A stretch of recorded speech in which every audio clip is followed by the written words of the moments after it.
હે માત પિતા મારા અમર પિતાયા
તમને કોઈ આંગળી સીધી હોય તો હમણાં જ હાથ ઉખડી દઉં છું.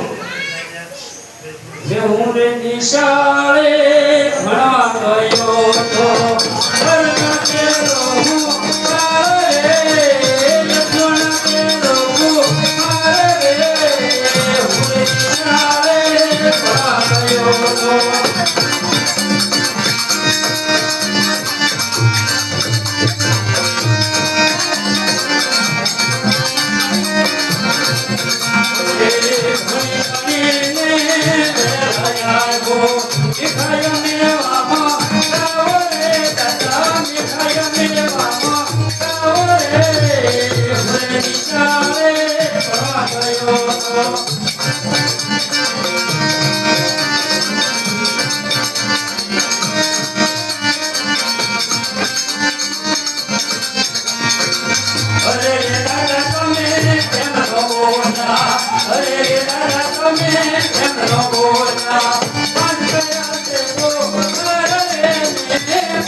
મારા કાકા અને પિતા હનુમાન ગયા તો શું તમને સાંભળી રહ્યું છે?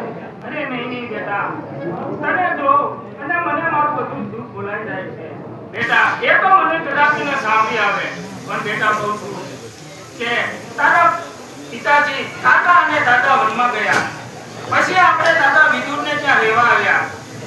આવી આપણી ગરીબ પરિસ્થિતિ જોઈ અને તારા મામા બળદેવજીને ત્યાં તારું થયેલું સરપણ આપણી આવી ગરીબ પરિસ્થિતિ જોઈ અને તારા મામાએ ભોગ કર્યું છે બેટા. માતુશ્રી, એમાં આપણે શી ચિંતા કરવાની હોય?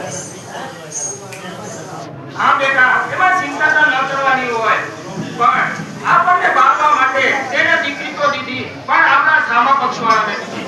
બેટા, આપણે ચિંતા હોય અને આપણી કન્યા બીજાના ઘરે પાણી ભરે તે આપણે તો જોવું રહ્યું ને. અરે માતુશ્રી, મારા પિતા અને કાકા જ્યારે પાછા આવશે ત્યારે એના કરતા પણ સારી કન્યા લાવશે.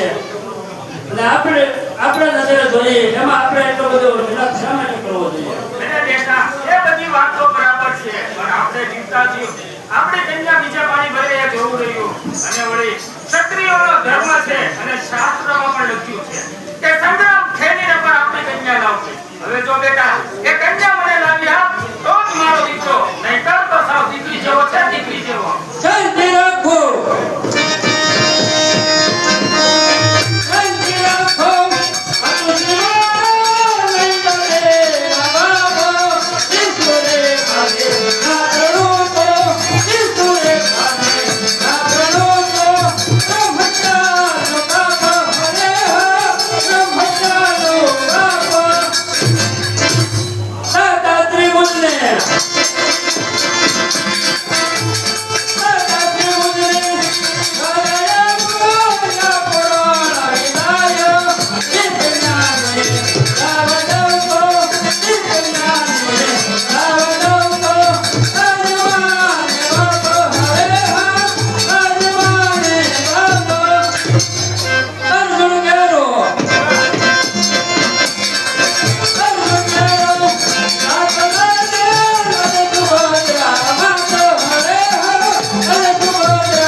અથવા તો અતિમાન્યને રણ સંગ્રામને રજા આપજો.